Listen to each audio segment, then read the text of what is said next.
I thought getting an internship at a state prison would be exciting. By the end of my first day, I knew something was seriously wrong. I'm a senior criminology major, and for my internship requirement, I got placed at a central state prison.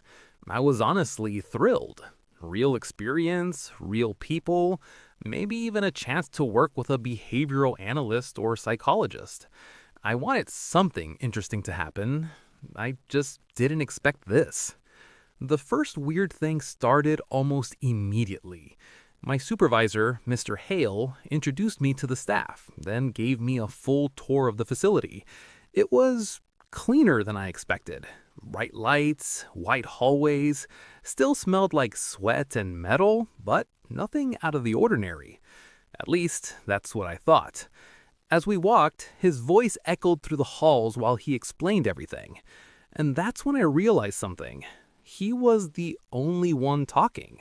No inmates yelling, no conversations, nothing.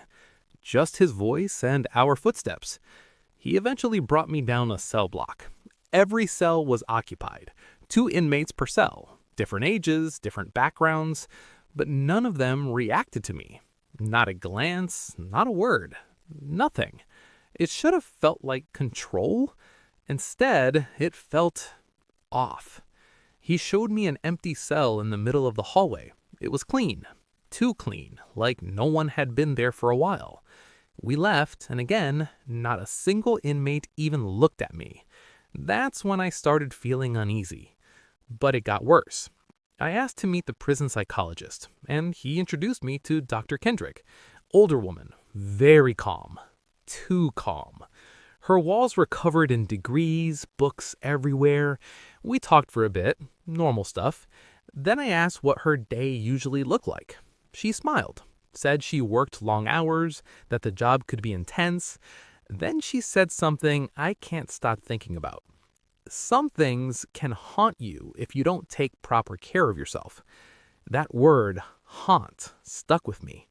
Before I could ask more, she changed the subject. Later, Mr. Hale took me to the cafeteria, and that's when everything got worse.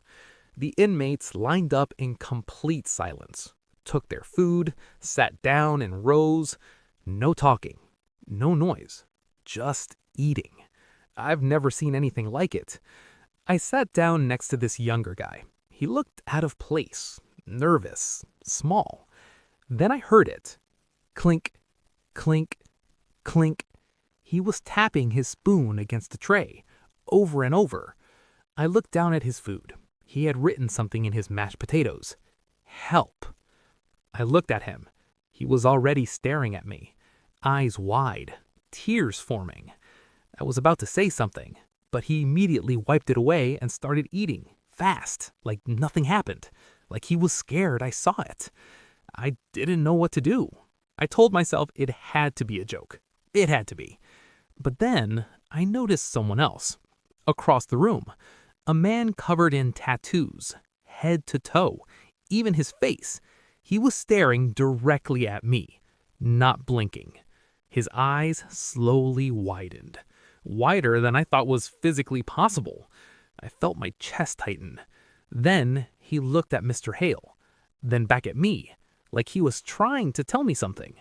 I didn't understand, but I nodded anyway. I don't know why. He kept staring, didn't blink, didn't stop eating. And then I saw it. His eyes started turning red, like blood was filling them. And then tears, actual tears, running down his face, blood red. No one else reacted. No guards, no inmates, nothing. Like this was normal, like this happens all the time. Then, suddenly, noise. Trays moving, people standing, walkie-talkies going off. The moment broke. He blinked just once, and it stopped, like nothing ever happened. "Let me show you my office," Mr. Hale said, like everything was completely normal. I followed him, but I couldn't focus on anything he said. Something is wrong in that place. I tried to look it up later, the prison's history. Nothing unusual. Opened in 1884, same structure, same purpose. Mr. Hale became head warden in 2022. That's it. But I know what I saw. Those inmates weren't acting normal. They weren't acting human. And the worst part is, I'm going back tomorrow, and I don't think they want me there.